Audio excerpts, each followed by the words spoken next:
വരും മണിക്കൂറുകളിൽ വടക്കൻ ജില്ലകളിൽ അതിതീവ്ര മഴ പെയ്യുമെന്ന് മുന്നറിയിപ്പ്. കോഴിക്കോട്, വയനാട്, കണ്ണൂർ, കാസർഗോഡ് ജില്ലകളിൽ റെഡ് അലർട്ട് പ്രഖ്യാപിച്ചു.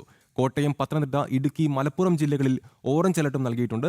മറ്റെല്ലാ ജില്ലകളിലും യെല്ലോ അലർട്ടുമാണ്. വിവരങ്ങളുമായി തിരുവനന്തപുരത്തു നിന്നും MS വീണ ചേരുന്നു. വീണ, അതിതീവ്രമായ മഴ മുന്നറിയിപ്പ് തന്നെയാണ് ഇപ്പോൾ പുറത്തു വന്നിരിക്കുന്നത്. എന്തൊക്കെയാണ് നിർദ്ദേശങ്ങൾ പറയുന്നത്?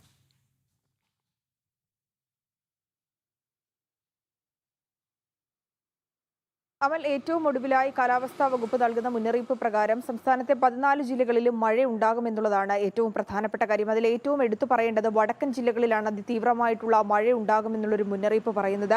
കോഴിക്കോട്, വയനാട്, കണ്ണൂർ, കാസർഗോഡ് എന്നീ ജില്ലകളിലാണ് റെഡ് അലേർട്ട് പ്രഖ്യാപിച്ചിരിക്കുന്നത്. ഈ ജില്ലകളിൽ അതിതീവ്രമായിട്ടുള്ള മഴയാണ് വരുന്ന മണിക്കൂറുകളിൽ ഉണ്ടാകുന്നത് എന്നുള്ളൊരു മുന്നറിയിപ്പാണ് വരുന്നത്. കോട്ടയം, പത്തനംതിട്ട, ഇടുക്കി, മലപ്പുറം ജില്ലകളിൽ ഓറഞ്ച് അലേർട്ടാണ് പ്രഖ്യാപിച്ചിരിക്കുന്നത്. മറ്റ് ജില്ലകളിൽ യെല്ലോ അലേർട്ട് പ്രഖ്യാപനമാണ് നൽകിയിരിക്കുന്നത്. വരും ദിവസങ്ങളിൽ സംസ്ഥാനത്ത് സമാനമായ രീതിയിൽ മഴ ഉണ്ടാകുമെന്നാണ് കേന്ദ്ര കാലാവസ്ഥാ വകുപ്പിന്റെ പ്രവചനത്തിലൂടെ വ്യക്തമാകുന്നതും. നാളെയും സംസ്ഥാനത്തെ വിവിധ ജില്ലകളിൽ ഇത്തരത്തിൽ മഴ മുന്നറിയിപ്പ് നൽകിയിട്ടുണ്ട്. ഓറഞ്ച്, യെല്ലോ അലേർട്ടുകളാണ് നൽകിയിരിക്കുന്നത്. പക്ഷേ ഇത് വരുന്ന മണിക്കൂറുകളിൽ ഇതിൽ മാറ്റം ഉണ്ടാകുവാനുള്ള സാധ്യത തള്ളിക്കളയാൻ കഴിയില്ല. ഓരോ മണിക്കൂറുകളിലും കാലാവസ്ഥ സംസ്ഥാനത്ത് മറിയുന്ന ഒരു സാഹചര്യമാണ് നമുക്ക് കാണാൻ സാധിക്കുന്നത്. ഈ സാഹചര്യത്തിൽ തന്നെ വിദ്യാലയങ്ങൾക്കും മതപാഠശാലകൾക്കും ട്യൂഷൻ സെന്ററുകൾക്കുമൊക്കെ അവധി പ്രഖ്യാപിക്കുന്ന ഒരു സാഹചര്യം കൂടി എത്തിയിരിക്കുകയാണ്.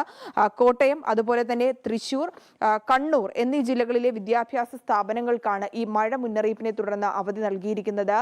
ചില ജില്ലകളിൽ പ്രൊഫഷണൽ കോളേജുകൾക്ക് അവധി ബാധകമാണെങ്കിൽ മറ്റു ജില്ലകളിലെ സ്കൂളുകൾക്കും അതുപോലെ തന്നെ ട്യൂഷൻ സെന്ററുകൾക്കും മതപാഠശാലകൾക്കും ഒക്കെയായി ഉൾപ്പെടെയാണ് കളക്ടർ അവധി പ്രഖ്യാപിച്ചിരിക്കുന്നത്. ഈ 3 ജില്ലകളിലും വരുന്ന മണിക്കൂറുകളിലും വരുന്ന ദിവസവും, അതായത് നാളെയും ഉൾപ്പെടെ ശക്തമായിട്ടുള്ള മഴ പ്രതീക്ഷിക്കുന്ന സാഹചര്യത്തിലാണ് അവധി പ്രഖ്യാപിച്ചിരിക്കുന്നത്. ഈ ഒരു സാഹചര്യത്തിൽ വിദ്യാർത്ഥികളായാലും യുവാക്കളാണെങ്കിലും വെള്ളത്തിൽ ഇറങ്ങുന്ന സാഹചര്യം ഒഴിവാക്കണം. പുഴയിൽ നീന്തലടക്കമുള്ള പരിശീലനങ്ങൾ നടത്തരുത് എന്നുള്ളൊരു നിർദ്ദേശം കൂടിയുണ്ട്. ഒപ്പം തന്നെ തീരദേശ മേഖലകളിലും ജാഗ്രത പുലർത്തണമെന്നൊരു നിർദ്ദേശം കൂടി പറഞ്ഞിട്ടുണ്ട്. ഒപ്പം തന്നെ മത്സ്യബന്ധന തൊഴിലാളികൾ ഉൾക്കടലിലേക്ക് മത്സ്യബന്ധനത്തിന് ഇറങ്ങുന്ന ഒരു നിർദ്ദേശം കൂടി നൽകിയിട്ടുണ്ട്. അമൽ.